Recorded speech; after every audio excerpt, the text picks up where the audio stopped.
अस्सलामुअलैकुम, very very good morning to all of you. Programme में आपको कहते हैं खुशामदीद और प्रोग्राम का आगाज़ करेंगे एक छोटी सी प्यारी सी बात के साथ। और मेरे ख्याल से कि ये बात करने की बहुत ज़रूरत है, हमें सोचने की ज़रूरत है और जो मैं बात कहने जा रही हूँ उस चीज़ को हमें अपनी ज़िंदगी में इम्प्लीमेंट करने की बेहद ज़रूरत है। छोटी सी बात करूँगी, फिर प्रोग्राम को आगे बढ़ाऊँगी। जनाब, हम छोटी छोटी बातों पर ना गुस्सा अपना निकाल रहे होते हैं, लोगों के साथ हम गुस्से से बात कर रहे होते हैं, सख्ती से बात कर रहे होते हैं, अपने अल्फाज का चुनाव, हमारा जो लहजा है वो बड़ा सख्त होता है। मेरे ख्याल से हमें इस गुस्से के इमोशन को, एंगर इमोशन को हमें रिप्लेस कर देना चाहिए थोड़े से पेशेंस के साथ, थोड़े से सब्र के साथ। क्योंकि अगर हम किसी की कही हुई बुरी बात पर भी अगर सब्र कर लेंगे, अगर थोड़ी देर खामोशी इख्तियार कर लेंगे, तो मेरे ख्याल से वो हीट ऑफ द जो मोमेंट है वो निकल जाएगा और हम बहुत सारे मसाइल से या पेचीदगियों से बच सकते हैं। ज़ुबान की जो तलखी है उसको ख़त्म करना सीखें और इस आदत को जनाब अपनाएं। बहरहाल ये तो थी छोटी सी एक बात, ज़रूर इस पर गौर कीजिएगा, ज़रूर सोचिएगा और मैं भी अपने अंदर ये आदत डेवलप करने की कोशिश करूँगी कि किस तरह हम अपने लहजे में नरमी पैदा कर सकते हैं ताकि कोई मुश्किलात या पेचीदगी ना हो।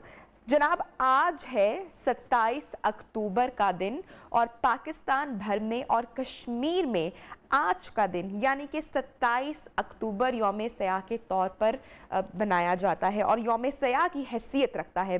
यही वो दिन है जिस दिन कश्मीर जो है वो ग़ुलामी, बेकसी और वहाँ के जो लोग हैं उनकी लाचारगी के आगाज़ का सिलसिला हुआ था। पाकिस्तान कश्मीरी बहन भाइयों के साथ है, उनकी आवाज़ है, उनके साथ इजहार यकजहती के लिए आज का दिन जो है वो ब्लैक डे के तौर पर मनाया जा रहा है। जनाब, इसी हवाले से बात करेंगे। हमारे साथ हुर्रियत रहनुमा अब्दुल मतीन साहब ने हमें प्रोग्राम में इस वक्त ज्वाइन किया है। Sir, thank you so much, आपने वक्त निकाला प्रोग्राम नियो पाकिस्तान के लिए। कश्मीर और कश्मीरियों में जबर, जुल्म, सितन और सफाकी की दास्तान को 70 साल से जायद का अरसा सर हो चुका है।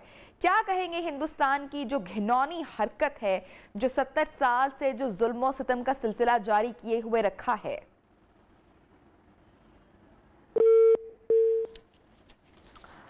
कोशिश करेंगे अब्दुल मतीन साहब से बात करें। जनाब, आपको हम बता रहे हैं कि आज 27 अक्टूबर का दिन है और दुनिया भर में जहां जहां मुसलमान मौजूद हैं, पाकिस्तानी मौजूद हैं, पाकिस्तान की जो आवाम है वो कश्मीरियों के लिए दर्द दिल रखती है और हम दुआ गो हैं। प्रोग्राम का आगाज़ भी इसी दुआ के साथ करेंगे कि जो कश्मीर में जुल्म सितम और जाबरियत की जो एक फ़ज़ा कायम है, खुदा ताला हिदायत दे भारतीयों को, हमारे दुश्मनों को जिन्होंने इतने जुल्मों सितम की जो एक दास्तान रचा रखी है इंडिया में। और आज के दिन से इस जुल्म की दास्तान का आगाज़ हुआ था। 70 साल गुजर चुके हैं। कश्मीरी आज़ाद फ़िज़ा में सांस नहीं ले रहे, बच्चों के स्कूल्स बंद हैं, हस्पताल इमरजेंसी जो है किसी को दफनाना हो, हर तरह से मुसलमानों के लिए, कश्मीरियों के लिए कश्मीर में रास्ते तंग किए गए हैं, बेगुनाहों को मारा गया है सरेआम। इसी हवाले से बात करेंगे। एक मरतबा फिर से हुर्रियत रहनुमा अब्दुल मतीन साहब ने हमें ज्वाइन किया है। सर, 70 साल गुजर चुके हैं भारत के जुल्म सितम और जबर की दास्तान को कश्मीर में रचाए हुए। जी, अस्सलाम वालेकुम। जी, वालेकुम अस्सलाम। आपको मेरी आवाज़ आ रही है? जी जी, अब आ रही है, बिल्कुल आ रही है। सर, 27 अक्टूबर का दिन है आज, यौम सयाह की हैसियत रखता है, क्या कहेंगे? देखिए जी, जो 27 अक्टूबर है ये कश्मीरी आवाम के लिए सिरा तरीन दिन है। इसलिए सिरा तरीन दिन है कि भारत ने कश्मीरियों के ख्वाहिशात के बरक्स 27 अक्टूबर 1947 में फौज को दाखिल किया है और ये कहा है कि हमने महाराजे के साथ इलाह किया है। एक है ये ना किताब फ्रोजन टर्बुलेंस, जिसमें एलिस्टर लैम ने ये वाज़ह कर दिया है कि पहले फौज दाखिल हुई थी, उसके बाद जो ये फ्रॉडुलेंट एक एक्सेशन ये कहते हैं ये हुआ है। दूसरी बात तो ये है कि अगर 27 अक्टूबर को ये एक्सेशन हुआ होता तो भारत को क्या जरूरत थी को यूनाइटेड नेशन में जाते। इसीलिए हम मकबूजा कश्मीर के अवाम, चाहे आज़ाद कश्मीर में है, दुनिया के किसी कोने में है, वो 27 अक्टूबर को योम सियाह के तौर पे मनाते हैं। इसलिए योम सियाह के तौर पे मनाते हैं कि कश्मीरियों के मकबूजा कश्मीर में भारत ने फौज को दाखिल किया है और उस फौज को अगर हम आज की तारीख में देखेंगे इजाफा होता जा रहा है और इस वक्त 10 लाख की फौज मौजूद है। कश्मीरियों का जो मौकफ है वो ये है कि कश्मीर का जो फाइनल सेटलमेंट अभी नहीं हुआ है, क्योंकि ये अनफिनिश्ड एजेंडा है। दो कौमी नजरिया के तहत भारत जब ये दो हिस्सों में तकसीम हुआ है तो कश्मीर को एक साजिश के तहत उस वक्त फ्रॉड किया गया है जो भारत के कब्जे में है। इसीलिए मकबूजा कश्मीर के अवाम और दूसरी अवाम जहां पे भी है वो इस दिन को योम सियाह के तौर पे मनाते हैं। बिल्कुल। अच्छा सर, अगर हम थोड़ी सी माजी की बात करें, रियासत जूनागढ़ की बात कर लेते हैं और हैदराबाद की बात कर लेते हैं, जहां पर हिंदू अक्सरियत होने के बावजूद उसको भारत में शामिल किया गया, जबकि सरबराह जो थे वो मुसलमान थे। तो क्या यही फॉर्मूला कश्मीर पर अप्लाई नहीं होना चाहिए था? वहां तो चोरी छुपे 27 अक्टूबर 1947 को जो है फौजें उतार दी गई। यही तो बात है, क्योंकि अगर भारत की बात मानी जाए, उन्होंने उस वक्त वो तो नहीं माना गया है क्योंकि वहां पे मेजॉरिटी जो है हिंदू की थी, लेकिन जो वहां पे रूलर था वो मुसलमान था। उन्होंने कहा कि नहीं, एक्सेशन की जो फार्मूला है उसके तहत ये भारत का हिस्सा है। लेकिन अगर हम कश्मीरी मकबूजा कश्मीर की बात करेंगे, वहां तो अवाम जो थे मुसलमानों की मेजॉरिटी थी। उसका मतलब ये है ये खुद ब खुद पाकिस्तान के साथ मिलना चाहे, लेकिन उन्होंने उस वक्त ये फ्रॉडुलेंट जो एक्सेशन दिखाया है और कश्मीरियों की ख्वाहिशात के मुताबिक कश्मीर पे उन्होंने शब खून मारा और कब्जा कर दिया है। ये चीफ मिनिस्टर साहब आए हैं। 370 का भी जो 370 का खात्मा किया, आप समझते हैं उसको रिवर्स किया जाएगा? मुझे सिर्फ एक मिनट दे दे, क्योंकि वजीर आला साहब हमारे रैली में है इस वक्त, मैं पेशावर में जी, पेशावर में, बल्कि वजीर आला साहब भी इधर ही है। ये अगर आप उनके साथ भी बात करेंगे, ये न्यू टीवी वाले ने मुझसे बात करते हैं जी सर, बिल्कुल कश्मीर के हवाले से। आप वजीर आला साहब भी मेरे साथ है तो आपको इससे पता चलेगा कि कश्मीर और पाकिस्तान अलग अलग नहीं है, हम एक है। मैं इधर पेशावर में मौजूद हूँ, यहाँ पे हम कश्मीरी अवाम के साथ यकजहती के लिए साथ ये रैली निकालते। आप वजीर आला साहब से बात कीजिए। जी, बात करवाएगा। अस्सलाम वालेकुम सर। अस्सलाम वालेकुम जी सर, आप आज 27 अक्टूबर का दिन सर यौम सयाह के तौर पर यौम सयाह की हैसियत रखता है। कश्मीर में जो भारत की जुल्म सितम और बर्बरियत जारी है, सर क्या पैगाम देना चाहेंगे? हुकूमत की काविशों कोशिश के हवाले से आप क्या बात करना चाहेंगे? जी थैंक यू सो मच। इस तरह है जी, जिस तरह आपने फरमाया कि आज 27 तारीख है और 27 अक्टूबर जो है ये यौम सयाह के तौर पर हम मना रहे हैं। और मनाने के साथ साथ जिस तरह आपको पता है कि ये वाहिद हुकूमत है प्राइम मिनिस्टर इमरान खान की लीडरशिप और उनकी विजन के मुताबिक, जिस तरह उन्होंने कश्मीर की इशू को उठाया है यूएन के फोरम पे और बाकी इंटरनेशनल फोरम्स पे, वो आप सबके सामने है। तो हम अपने कश्मीरी भाइयों के साथ खड़े थे, है और इंशाल्लाह रहेंगे जब तक उनकी आज़ादी उनको मुयसर नहीं होगी। तो ये आज हम दोबारा वो मौक़ पे जा रहे हैं। तो हमारे कश्मीरी भाई मेरे साथ आए हुए थे, जो आपके साथ बात की हुई उनकी। जी सर, जिस तरह से फ़लस्तीन से मुतल्लिक पाकिस्तान बड़ा वोकल रहा, पाकिस्तान का मौक़िफ़ बड़ा क्लियर रहा। शाह महमूद कुरैशी साहब ने भी ट्रैवल किया, अमेरिका गए, टर्की भी उसमें शामिल हुआ, दूसरे ममालिक भी शामिल हुए, एक प्रेशराइज किया गया। जो इमरान खान साहब ने, प्राइम मिनिस्टर ऑफ पाकिस्तान ने, वो भी कश्मीरियों के लिए दर्द दिल रखते हैं। लेकिन आपको लगता है कि और थोड़ा सा वोकल होने की ज़रूरत है? जो कश्मीर का जो मुद्दा है वो आलमी सतह पर मज़ीद उठाने की ज़रूरत है? इस तरह है, जो हुकूमत पाकिस्तान की तरफ से और खासकर जिस तरह मैंने कहा कि इस हुकूमत ने जिस तरह कश्मीरी भाई और बहनों के साथ ये खड़े हैं, ये मेरे ख्याल में तारीख में इस तरह नहीं हुआ है। इससे पहले तो जो हुकूमत आई उन्होंने तो कश्मीरियों के साथ स्टैंड नहीं लिया। ये वाहिद हुकूमत है जो स्टैंड ले रहे हैं। और जो आपने बात की है, तो मेरे ख्याल में जिस ट्रैक पे हम जा रहे हैं, इसकी और भी हम इंशाल्लाह कोशिश करेंगे कि हम अपने कश्मीर का मसला और भी सही तरीके से उठाएंगे। सर एक और सवाल आपसे मैं पूछना चाहूंगी। जो इस्लामिक ममालिक की जो तंजीम है, OIC है, आपको ऐसा लगता है कि उसको मजीद एक्टिव होने की जरूरत है, खास कश्मीर के मुद्दे पर? इस तरह है जी, बिल्कुल मेरे ख्याल में उनको और भी एक्टिव होना चाहिए। ये सब मुसलमानों का मसला है, आलम इस्लाम का मसला है, कश्मीर वाहिद पाकिस्तान का मसला नहीं है। तो मेरे ख्याल में सबको और भी एक्टिव होना पड़ेगा जी। Thank you. थैंक यू, बहुत शुक्रिया सर। आप नियो पाकिस्तान से बात कर रहे थे और उससे पहले हुर्रियत रहनुमा अब्दुल मतीन साहब भी हमारे साथ शामिल गुफ्तगू थे और यही बताया गया कि पाकिस्तान और जो पाकिस्तान के जो हुक्मरान हैं, ना सिर्फ हुक्मरान बल्कि जो पाकिस्तान की जो अवाम भी है वो भी कश्मीरियों के साथ है, दर्द दिल रखती है और हम हमेशा आवाज़ बुलंद करेंगे कश्मीरियों की आवाज़ बनकर, चाहे बात जो है वो किसी भी हवाले से हो। और इंशाल्लाह आप भी मेरे साथ इंशाल्लाह बोलिएगा कि कश्मीर बनकर रहेगा पाकिस्तान, क्योंकि यही कश्मीरियों के भी दिल की आवाज़ है। इसके साथ ही प्रोग्राम में बढ़ेंगे एक छोटे से वक्फे की जानिब। प्रोग्राम में आगे बहुत कुछ है, साथ रहिएगा।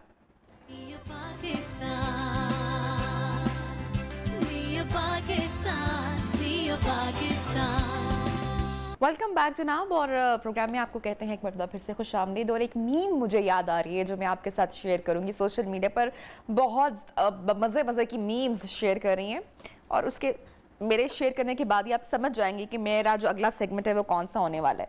तो जनाब बड़ी मज़े की मीम है, बनाने वाले का भी कमाल है। कहते हैं कि अभी तो सिर्फ 250 बार ही देखी थी झलकियाँ इंडिया वाले मैच की, लो ये एक और आ गया।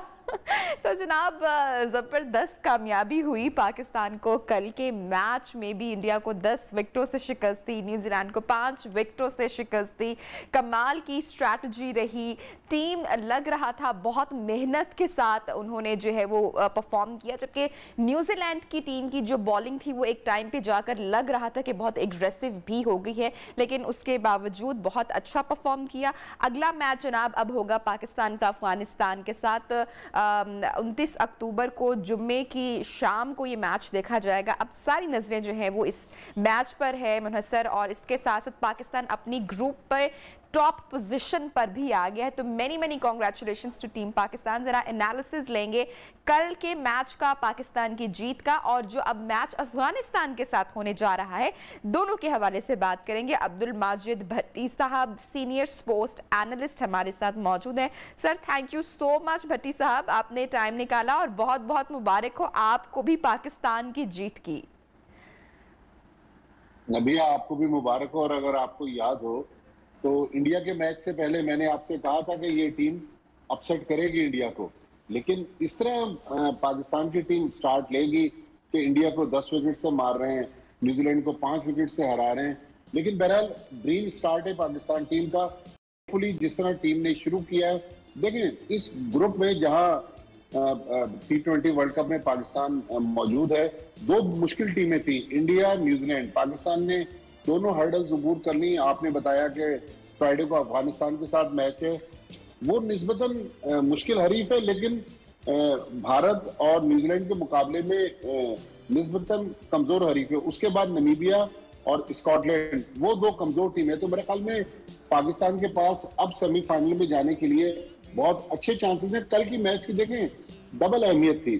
एक तो न्यूजीलैंड को तो खैर हमने हराना ही था, लेकिन न्यूजीलैंड की टीम जिस तरह पाकिस्तान का टूर छोड़ के गई, आप देखें जैसे ही मैच खत्म हुआ टॉप ट्रेंड बन गया ट्विटर पे कि लोगों ने कहा कि ये बदले की सीरीज है, और वाकई बदले की सीरीज थी। ग्राउंड में जब 2 छक्के मारे आसिफ अली ने, उसके बाद न्यूजीलैंड के प्लेयरों पे आवाजें लगती रही कि भाई अब तो यहाँ पर आपको सिक्योरिटी का कोई मसला नहीं है। बल्कि मैं शहबाज शरीफ साहब का भी ट्वीट पढ़ रहा था, उन्होंने कहा कि भाई हमने ग्राउंड के बाहर सिक्योरिटी देने की जिम्मेदारी ली थी, ग्राउंड के अंदर जिम्मेदारी नहीं ली थी। तो एक अजीब और गरीब माहौल में ये मैच खेला गया। बहरहाल पाकिस्तान ने रिवायती हरीफ था इंडिया, आपने भी ऐसा महसूस किया एक टाइम पर आकर जब लगा कि पाकिस्तान जरा जीत के करीब है, या बड़ी अब कंफ्यूजन भी थी कि जीत होगी हार होगी, मैच में क्या होगा? तो न्यूजीलैंड की जो बॉलिंग थी वो खासी एग्रेसिव हमें दिखाई दी और बहुत अंडर प्रेशर करने की कोशिश की गई बल्लेबाजों को। देखिए न्यूजीलैंड का जो सबसे बड़ा खासा है उनकी फील्डिंग है। जिस तरह मोहम्मद हफीज का कैच लिया कोवे ने, मेरे ख्याल में ये टूर्नामेंट में इससे अच्छा कैच नहीं हो सकेगा। तो न्यूजीलैंड की टीम कम स्कोर के बावजूद बॉलिंग बहुत अच्छी कर रही थी, उन्होंने अपनी फील्डिंग से डिफरेंस डाला। लेकिन पाकिस्तान की आप ये टीम देखें जिसमें पिछले दोनों मैचेस, कल वाला मैच और 24 तारीख वाला मैच, दोनों में जो हमारे हीरोज हैं, जो मैन ऑफ द मैच हैं, Shaheen Shah Afridi young player man of the match है। कल के मैच में आप देखें हारिस रऊफ, वो भी उभरते हुए फास्ट बॉलर हैं, उन्होंने भी दुनिया को बताया कि पाकिस्तान के पास अभी भी अच्छे फास्ट बॉलर्स मौजूद हैं। फिर जिनकी सिलेक्शन पर बहुत ज्यादा क्रिटिसिज्म हो रहा था, कल मुश्किल टाइम पे आए, 3 छक्के मारे, 12 गेंदों पर 27 रन बनाए। फिर सबसे बढ़कर शोएब मलिक तो पाकिस्तान टीम के प्लान में 1 साल से थे ही नहीं। आखिरी लम्हे पे जब शोएब मकसूद अनफिट हुए तो शोएब मलिक आए, और आप देखें कि शोएब मलिक ने एज ए सीनियर प्रो जो इनको करना चाहिए था, उन्होंने मैच को फिनिश किया। और सबसे बढ़कर कि सानिया मिर्जा मौजूद थी पाकिस्तान को सपोर्ट करने के लिए शारजा क्रिकेट स्टेडियम में। जी बिल्कुल बिल्कुल। और यकीनी तौर पर भारत से जीत के बाद और न्यूजीलैंड से जीत के बाद पाकिस्तानी टीम का जो मोराल है वो भी यकीनी तौर पर काफ़ी बुलंद हुआ होगा। सर, मैंने आपसे ये पूछना है कि जिनकी सिलेक्शन से मुतालिक खासे एतराज़ात किए जा रहे थे, उन्होंने ही कल पाकिस्तान को मैच जितवा दिया, इस पर आप क्या कमेंट करेंगे? मैं बात कर रही हूँ कल के मैन ऑफ द मैच की। बिल्कुल, देखें हारिस रऊफ पर बहुत ज्यादा क्रिटिसिज्म था। लोग कहते थे कि मोहम्मद वसीम एक यंग फास्ट बॉलर टीम के साथ मौजूद है, वो बैटिंग भी अच्छी कर लेता है, तो मोहम्मद वसीम को मौका मिलना चाहिए। लेकिन इस टीम मैनेजमेंट की हम बात कर रहे हैं जिसको अचानक टीम मिली है। सकलैन मुश्ताक को ऑस्ट्रेलियन मैथ्यू हेडन है, साउथ अफ्रीकन वर्नन फिलेंडर है, क्योंकि मिसबाउल हक और वकार यूनुस तो अचानक टीम को छोड़ के चले गए। आप देखें इतना अच्छा माहौल इस वक्त पाकिस्तान टीम का है कि मैथ्यू हेडन ने फॉक्स स्पोर्ट्स पे जो इंटरव्यू दिया, उन्होंने कहा कि ऐसा माहौल तो मैंने ऑस्ट्रेलिया की टीम में भी नहीं देखा। इसका कतई ये मकसद नहीं है कि ये पाकिस्तान की टीम नाकाबिल शिकस्त है, टूर्नामेंट में अब इसको कोई नहीं हराएगा, लेकिन ओवरऑल जो एक माहौल क्रिएट किया हुआ है।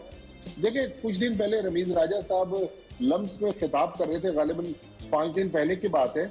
उन्होंने कहा कि मेरे अगर आप यूट्यूब चैनल्स पर इंटरव्यू देख लें तो मैं इन सीनियर खिलाड़ियों को पाकिस्तान टीम में लाने की हमेशा से मुखालफत करता रहा, लेकिन कप्तान मेरे पास आए, कप्तान ने कहा मुझे सरफराज अहमद चाहिए, शोएब मलिक चाहिए, फखर जमान चाहिए। मैंने कहा कि आप ये प्लेयर ले लें, लेकिन मुझे इस टीम से परफॉर्मेंस चाहिए। आप देखें क्या जबरदस्त कप्तानी कर रहे हैं बाबर आजम। वो बात दफा लगता है कि ढीले ढाले कम गो हैं, लेकिन उन्होंने कप्तानी से फ्रंट से लीड किया है। इंडिया के मैच में बैटिंग में उन्होंने जिम्मेदारी दिखाई, मैच को फिनिश किया।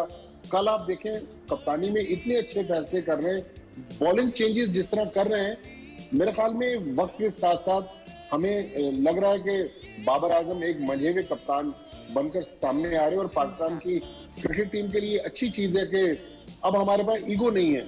जो player right man for the right job के फार्मूले के तहत जो प्लेयर इस टीम की जरूरत है उसको लिया जा रहा है। माजी में ये होता था कि मुझे आप पसंद नहीं है तो मैंने आपको ड्रॉप कर दिया, आपको मैं पसंद नहीं है तो मुझे ड्रॉप कर दिया गया। ये फार्मूला मुझे अब नजर नहीं आ रहा। लेकिन बहरहाल पाकिस्तान क्रिकेट के लिए अच्छी खबर है कि हमारे जो लोग हैं, क्योंकि मेरी आदत है नबिया में साल से सुबह मॉर्निंग शो जरूर देखता हूँ टीवी चैनल पर, और उससे पहले जो हेडलाइन आती है, आज भी मैं सुन रहा था कि फलां जगह फायरिंग होगी, 4 पुलिस एहलकार हलाक हो गए। लेकिन हमें क्रिकेट के मैदान से अच्छी खबरें मिल रही है। हमारी कौम जो पहले महंगाई में पिसी हुई है, स्ट्रेस में है, उसको क्रिकेट के मैदान से मुस्कुराहटें बिल्कुल सर, बिल्कुल सेलिब्रेट करने का एक मौका मिल गया है। और मेरे ख्याल से हमारी कौम बड़ी शिद्दत से मुंतजिर थी किसी ऐसे इवेंट की, किसी ऐसे मौके की कि वो किसी खुशी को सेलिब्रेट कर सके, और पाकिस्तानी क्रिकेट टीम ने हमें वो खुशी दी है। अच्छा सर, अब जरा थोड़ी सी अगर बात हम लोग कर लेते हैं अफगानिस्तान के हवाले से, अफगानिस्तान की टीम के हवाले से, जो कि मैच होने जा रहा है पाकिस्तान का अपने अगले ग्रुप में जुमे को होगा। क्या सर जो स्ट्रेंथ है वो है अफगानिस्तान की, और पाकिस्तान की क्या स्ट्रेटेजी होनी चाहिए अब अगले मैच को लेकर? देखें, अफगानिस्तान की टीम इस फॉर्मेट में बहुत ही डेंजरस टीम है। बल्कि आप 2019 का वर्ल्ड कप देख लें, मुश्किल से पाकिस्तान की टीम में अफगानिस्तान से वर्ल्ड कप का वनडे मैच जीती थी। एशिया कप में मुझे याद है अबू धाबी में अब अब्दुल माजिद भट्टी साहब हमारे साथ senior sports analyst in conversation थे, और अफगानिस्तान की भी स्ट्रेंथ और वीकनेस के ऊपर बात कर रहे थे। और इंशाल्लाह जो है वो जीत होगी हमारी। अगले होने वाले मैच के हवाले से भी दुआ गो है जनाब पाकिस्तानी टीम के लिए। वक्त हुआ है प्रोग्राम में यहाँ पे ब्रेक का, ब्रेक के बाद वापस आते हैं। Stay with us.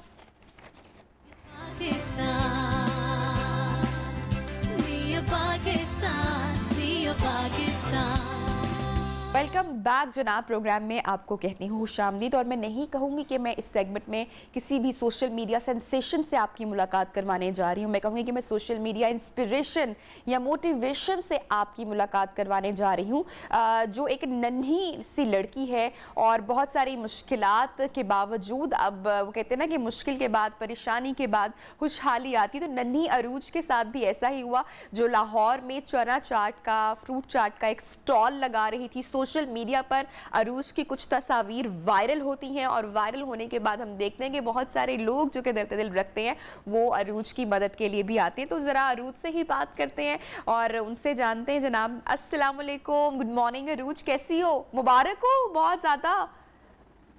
मैं ठीक, मुबारक। अरूज, अब मुझे थोड़ा सा बताओ ज़रा अपने बारे में। स्टॉल लगा रही थी लाहौर में चाट का, अम्मा बना के देती थी चाट, क्या कर रही थी? मम्मा मुझे चाट बना के देती है, जो मैं आके उनसे वापस आके लगाती हूँ। अच्छा, स्कूल से वापस आके चाट का स्टॉल लगा रही थी? हाँ जी। अच्छा, फिर कैसे पता चला, किसने तस्वीर ली, कैसे पता चला, किसी ने बताया कि सोशल मीडिया पर आपकी तस्वीरें इतनी वायरल हो गई हैं? जी, रात को लोग आए थे, मैंने हमें पिक्चर दिखाई थी कि आपकी वायरल हो गई। अच्छा, तो मुझे बताओ कि अभी अभी जो है वो आपकी किसने माली मदद की है? आपका मैं देख रही थी सोशल मीडिया पे, मैंने बहुत ही खूबसूरत एक वो स्टॉल देखा है। आप वहां पर अपनी चाट सेल करोगी? हाँ जी। तो किसने आपकी हेल्प की बेटा? मेरी काफी लोगों ने हेल्प की है, जिनकी वजह से मैंने स्टॉल लगाया। अच्छा, काफी लोगों ने आपकी हेल्प की सोशल मीडिया पे पिक्चर वायरल होने के बाद? हाँ जी। अच्छा, और हुकूमत की तरफ से भी किसी ने आपको कॉल किया? हाँ जी, किया। अच्छा, तो क्या बात हुई, उन्होंने कोई वादा किया? उन्होंने मम्मा को जॉब दी। अच्छा, मामा से हेल्प का वादा किया और हेल्प भी की? हाँ जी। और आपके स्कूल जाने का भी वादा किया है? हाँ जी। आपकी तालीम के जो अखराजात हैं वो भी उठाएंगे गवर्नमेंट, हुकूमत? पता है ना आपको इस बात का? नहीं पता? आपको पता है सोशल मीडिया पे कितनी ज्यादा हो गई है आपकी? पता है ना? किसने बताया? किसी कजन ने बताया, मम्मा ने बताया, किसी फ्रेंड ने बताया, स्कूल में किसी ने बताया कि भाई अरूज आप तो सोशल मीडिया पर छाई हुई हो और बहुत सारे लोग आपकी पिक्चर्स शेयर कर रहे हैं, आपको अप्रिशिएट कर रहे हैं कि आप इतनी कम उम्र में इतनी मेहनत कर रही हो? मुझे लोगों ने बताया। अच्छा, तो फिर कैसा फील हो रहा था जब पता चला कि लोग इतना प्यार कर रहे हैं और जब इतनी सारी कॉल्स भी आई? मुझे खुशी हुई थी। अच्छा, कितनी खुशी हुई, बताओ ना, खुल के बताओ।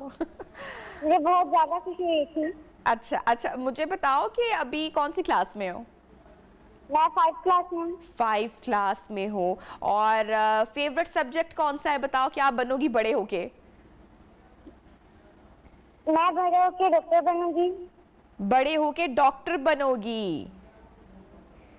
जी। और अपनी पढ़ाई के साथ साथ अपना काम भी करोगी?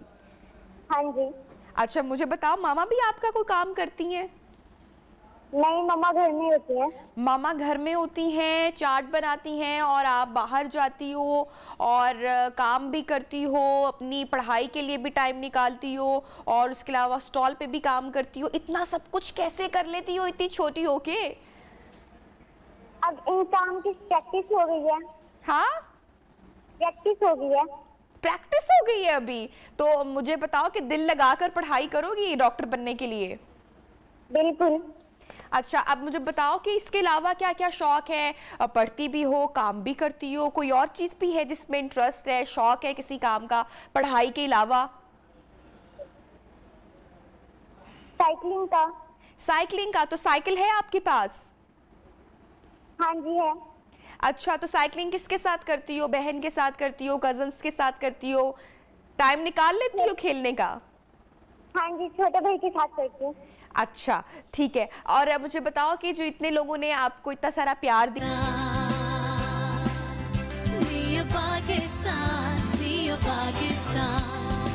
वेलकम बैक जनाब। न्यू पाकिस्तान में आपको एक मरतबा फिर से कहते हैं खुशामदीद। और कराची से खबर है, अदालत का जो फैसला सामने आ रहा है तजावुज़ात के हवाले से जो केस जारी था नस्ला टावर के हवाले से, उस पर अदालत ने जनाब हुक्म दिया है कि 1 हफ्ते में नस्ला टावर को कंट्रोल एम्यूनिशन ब्लास्ट से गिराएंगे। साथ में ये भी कहा गया है कि ब्लास्ट से करीब की इमारतों या कोई भी जानी नुकसान नहीं होना चाहिए। अच्छा जनाब, सवाल यह है कि पाकिस्तान में कंट्रोल ब्लास्टिंग से बिल्डिंग गिराने का कोई तजुर्बा इससे पहले गालिबन नहीं हो चुका है। कहा जा रहा है कि FWO के पास ये टेक्नोलॉजी तो मौजूद है, लेकिन सवाल यह है कि FWO के पास पहाड़ों में ब्लास्टिंग का तजुर्बा तो है, क्या वो कमर्शियल बिल्डिंग को और रिहायशी इलाके में इस तरह से धमाका करके बिल्डिंग गिरा सकते हैं या नहीं?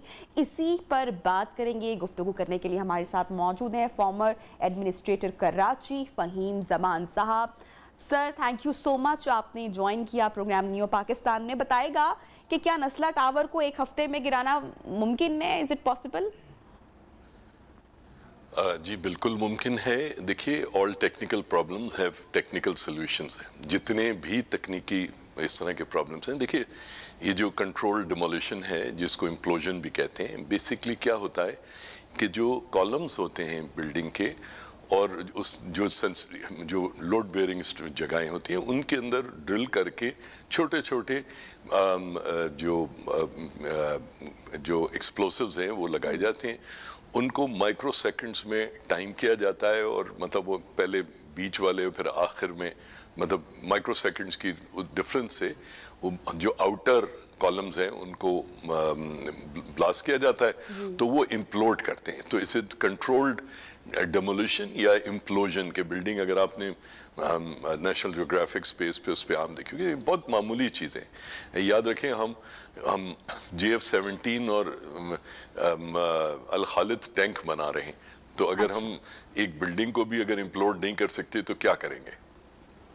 अच्छा सर, आप कराची के एडमिनिस्ट्रेटर भी रह चुके हैं। इससे पहले जो ये इम्प्लोडिंग टेक्नोलॉजी के हवाले से जो आप अभी बता रहे हैं हमें, जो कि तकरीबन बिल्डिंग को 10 सेकंड से भी कम के अरसे में गिरा सकती है, इससे पहले क्या ये कामयाब तजुर्बा कराची में हो चुका है? नहीं, देखिए पहली बात तो ये कोई तजुर्बा नहीं है। ठीक है, ये एक स्टैंडर्ड चीज है, मगर कराची में या पाकिस्तान में नहीं हुआ क्योंकि हम जो है लेबर एक्सटेंसिव कंट्री है। हम छेनी हथौड़े लगा के और उन पहले एक्सकेवेटर्स के जो टोज हैं उनसे उनको हिट करते हैं और वो फिर जो है लेबर उसको तोड़ देती है। वो कोई इतना लंबा चौड़ा मसला वो भी नहीं है। उसमें ये कि महीना 1.5 महीना लग जाता है मलबा उठाने में, इसमें उसमें।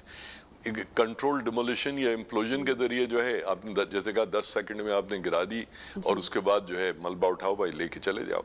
ठीक है, मलबे के खरीदार बहुत है। ठीक है। अच्छा सर, कमिश्नर कराची ने सरबराह FWO और DG SBC को भी ख़त लिखा है और ये भी कहा है कि जो इम्प्लोडिंग के ज़रिए बिल्डिंग गिराने का तजुर्बा मौजूद नहीं है, तो पहले वो सर्वे करेंगे और उसके बाद जवाब दिया जाएगा। इस पर आप क्या कहेंगे कि पहले रिपोर्ट पेश की जाएगी फिर फैसला किया जाएगा? नहीं, देखिए FWO एक कमर्शियल ऑर्गेनाइजेशन है, वो बहुत सारी चीज़ों के लिए कंसल्टेंट्स बाहर से मंगाती है। अच्छा। ठीक है ना, आपको बड़े आराम से 24 आवर नोटिस पे दुबई से या यूरोप में कहीं से आपको कंट्रोल डेमोलिशन का एक्सपर्ट मिल सकता है। वो अपनी बेसिकली एक लैपटॉप होता है और बहुत सारी लीड्स होती हैं जिनके ज़रिए इन एक्सप्लोसिव को ज्वाइन किया जाता है। ठीक है ना, तो ये अगर ये करना चाहें, अगर ये कागज की फाइल का पेट भरना है तो एक अलग बात है। अगर ये वाकई में करना चाहें तो it's just a phone call away. FWO के अपने पास होना चाहिए। अगर उन्होंने नहीं किया, वो आखिर तमाम दुनिया के कंसल्टेंट्स जो हैं वो मंगाते हैं, ग्रीस से मंगाते हैं, जर्मनी से मंगाते हैं। तो किसी को अभी 2 मिनट में मुझसे कहें मैं आपको निकाल के दे देता हूँ नेट के ऊपर कौन लोग कर रहे हैं, उनकी टीम आ जाएगी आके, उसकी एक कॉस्ट है ना, वो कॉस्ट आप भर दीजिए। वो कॉस्ट तो बिल्डर को पे करनी है, ठीक है ना, और जब तक बिल्डर से नहीं आती तो सरकार पे करेगी। ठीक है ना, तो ये कोई रॉकेट साइंस नहीं है। ठीक है, 1931-32 में जी बहुत मामूली सी चीजें हैं ये। और वो सर मैं आपसे ये पूछना चाह रही हूँ जस्टिस क्यों कह रहे हैं? इससे पहले चूंकि ये टेक्नोलॉजी का इस्तेमाल नहीं किया गया है फ्लोटिंग का, जिसके बारे में हम जिक्र भी करें, तो आम तरीके से हमारे यहाँ नहीं हुआ ना, हमारे यहाँ नहीं हुआ। हमारे हमेशा जो आम तरीका है उससे बिल्डिंग जो है वो डिमोलिश की जाती है या गिराई जाती है, तो ये फर्स्ट टाइम किया जा रहा है, इसकी कोई खास वजह? जी बिल्कुल, देखिए बहुत कोई 3 महीने का नोटिस दिया था सुप्रीम कोर्ट ने, उसको इन्होंने उठा के रद्दी की टोकरी में फेंक दिया कि खाली कराओ, बिल्डिंग को डिमोलिश करो। आखिर सुप्रीम कोर्ट बेसिकली, देखिए कराची में सबसे बड़ा मसला क्या है? कराची में मसला टेक्नोलॉजी या मैन पावर या रिसोर्सेस का नहीं है। अगर हम इस बात पे फख्र करते हैं कि कराची पाकिस्तान का सबसे ज़्यादा टैक्स देने वाला शहर है, तो यहाँ पर वसाइल मौजूद हैं। मसला ये कि कराची में लाकानूनियत बेइंतहा है, और कराची में जो लैंड माफिया है या बिल्डर्स माफिया है, उसके अंदर सिर्फ बिल्डर या लैंड माफिया के डॉन्स नहीं होते, उसमें सरकारी अफसर भी होते हैं, उसमें पुलिस वाले भी होते हैं, उसमें सरकारी हुकूमत के भी लोग शामिल होते हैं, जब भी वो माफिया बनती है, ठीक है ना। तो अब जो चीफ जस्टिस का हुक्म है, बेसिकली उन्होंने कमिश्नर को ये कहा कि मुझे 1 हफ्ते में ये बिल्डिंग गिरी हुई चाहिए, ठीक है ना। तो वो ये बेसिकली सुप्रीम कोर्ट बेचारा सिर्फ और सिर्फ लॉ की इम्प्लीमेंटेशन कराना चाहता है, और ये दिखाना चाहता है इस मुल्क के लोगों को कि यहाँ पर लॉ की इम्प्लीमेंटेशन हो सकती है अगर विल मौजूद हो, और वो विल प्रोवाइड कर रहा है सुप्रीम कोर्ट इस वक्त। ठीक है। अच्छा सर, जिस तरह से बिल्डिंग के लिए डिमोलिश अब हो जाएगी और वक्त भी, डेडलाइन भी सामने आ चुकी है, तो उससे पहले चूंकि नई टेक्निक भी है, पाकिस्तान में फर्स्ट टाइम हो रही है, तो उसके लिए कोई SOPs या कोई हिदायत जारी की गई है? फॉर एग्जांपल सुई गैस और बिजली के कनेक्शंस क्या ऑलरेडी मुनक़ता हो चुके होंगे? इस वक्त रिहायशियों को यहाँ से क्या जाने की हिदायत दे दी गई हैं? जी, ऑलरेडी डिसकनेक्शंस हो चुकी हैं। जो रिहायशी हैं they are already on notice, काफ़ी दिन से उनको नोटिस मिला हुआ है कि आप बिल्डिंग खाली करें। मसला ये है ना, देखिए मैं कराची से लैंड करता हूँ दुबई, और मैं बिल्कुल नुकत सीधा हो जाता हूँ, ना मैं ट्रैफिक लाइट तोड़ता हूँ, ना मैं पान की पीक। तो भाई अगर कानून पाकिस्तान में, तो पाकिस्तान का कानून, चाहे वो रिहायशी हो, चाहे सरकारी अफसर हो, चाहे बिल्डर हो, उनको उसके ऊपर उसकी रिस्पेक्ट करना चाहिए। देखिए मेरी हमदर्दी है नस्ला टावर के रिहायशियों से, मगर मैं उस हमदर्दी की खातिर मैं कानून को वायलेट नहीं कर सकता हूँ। मैं उसकी कानून की जो है, मतलब सिर्फ ये कि जी मेरा घर है तो इसलिए अब इसको ना तोड़ा जाए। अगर मेरा घर भी अगर गैर कानूनी उसमें बना हुआ है, उसको कॉम्पनसेट कैसे किया जाना है, क्या है, वो एक अलग तरीका है, ठीक है ना। और कराची में तो ये बात है, हम तो रोज ही देखते हैं कि इंसान यहाँ पर सिर्फ और सिर्फ खसारे में। तो ठीक है भाई, मगर कम से कम ये चीज, हालात जब भी बदलेंगे, तो सर जब जो कराची में लोग है या जो मुतासरीन को जो रकम वसूल करवाई जाएगी, अदालत ने कमिश्नर कराची को हिदायत भी की है, वो इन प्रोसेस है या वो मामला सारा तय हो चुका है? मुतासरीन को जो कंपनसेशन है वो मिल चुकी है ऑलरेडी? नहीं, मुतासरीन को अभी जो है कॉम्पनसेशन या मुआवजा नहीं मिला। देखिए इन्होंने जनरली 2013 वगैरह में ये बुकिंग्स कराई थी। उस ज़माने में कराची के या इसमें सिंध बिल्डिंग कंट्रोल अथॉरिटी में एक बड़े नामी गरामी DG हुआ करते थे, मंजूर काका। ये मतलब सारा का सारा जो जिम्मेदारी है वो बिल्डिंग कंट्रोल पर आती है। उन्होंने एक गलत ज़मीन के ऊपर इसका जो है वो दिया, और उसके बाद NOC इशू किया और बिल्डिंग तैयार करवा दी। तो अब बुनियादी तो देखिए होगा क्या, 2013 की में क्या कीमत भरी थी, आज उस फ्लैटों की क्या कीमत है उस जैसे, वो एक कॉस्ट ऑफ मनी हो गई। उसके अलावा अगर मुतासरीन इन अपार्टमेंट से निकलकर कहीं और पे रहते हैं, तो जितने अरसे उनको कॉम्पनसेशन नहीं मिलता, तो उनको जो किराए के मकान या फ्लैट्स लेने पड़ेंगे, उसकी कॉस्ट भी उसमें शामिल होगी। ठीक है, यानी कि सिंध हुकूमत जो है वो यहाँ पर जरूर अब जो मुतासरीन है उनको आर्जी रिहाइश देने का इंतजाम भी लाजमी तौर पर करेगी, आप ये कह रहे हैं? ना, देखिए सिंध हुकूमत यहाँ कुछ नहीं करती, वो तो लोगों को अपने आप ही करना पड़ेगा। मगर वो जो कॉस्ट ऑफ मनी है, जो उनका खर्चा आ रहा है, वो सिंध गवर्नमेंट की जिम्मेदारी होगी कि बिल्डर से वसूल करके उनको दिलाए। अच्छा सर, मैं आपसे आखिरी सवाल पूछना चाहूंगी, फिर मुझे प्रोग्राम में ब्रेक पर भी जाना है। जब भी कोई शख्स अपने घर बनाने का ख्वाब देखता है या अपार्टमेंट लेने का, तो उसकी ज़िंदगी भर की इन्वेस्टमेंट भी होती है और बहुत सारी यादें, ख्वाब और मेहनत भी जुड़ी होती है उसके साथ। और जब हम फिर देखते हैं कि इस तरह के फिर केसेस सामने आ जाते हैं, कोई गैर कानूनी जगह हो जाती है या बिल्डिंग गिराने का मामला हो जाता है, जब भी कोई शख्स अगर कोई अपार्टमेंट या कोई जगह खरीदने के बारे में सोच रहा है या वहाँ पर अपना घर तामीर करना चाह रहा है, तो उसको किन चीज़ों का ख्याल रखना चाहिए? जांच पड़ताल के हवाले से मैं चाहूंगी कि आप थोड़ा सा गाइडेंस अगर फराहम कर दें। देखिए, नस्ला टावर के जो मकीन हैं, इन तमाम लोगों ने वो तमाम चीज़ें की जिसका आप इशारा कर रही हैं कि उन्होंने तमाम चीज़ें महलूज़ खातिर रखी, चेक की और उसके बाद इन्वेस्टमेंट की। मसला ये है कि जब सरकार, हुकूमत वक्त, हुकूमत के इदारे खुद मुजरमाना गफलत बरतें या मुजरमाना हरकतों में इन्वॉल्व हों, तो मुझ जैसे, आप जैसे शहरियों को तो नुकसान उठाना पड़ता है ना। देखिए, होता क्या है, जब कोई बिल्डर बिल्डिंग बनाने जा रहा होता है तो वो बिल्डिंग कंट्रोल अथॉरिटी को अप्रोच करता है और कहता है कि जी मैं ये बना रहा हूँ, ये मेरा ज़मीन है, ये उसका। बिल्डिंग कंट्रोल अथॉरिटी उस नक्शे को, स्ट्रक्चर को टेक्निकली इवेल्युएट करती है। दूसरी तरफ जो भी लैंड ओनिंग एजेंसी, यानी जिसने ज़मीन फ़हीम ज़मान को दी है, बिल्डर फ़हीम ज़मान को, तो वो उसको वो कहती है भाई ये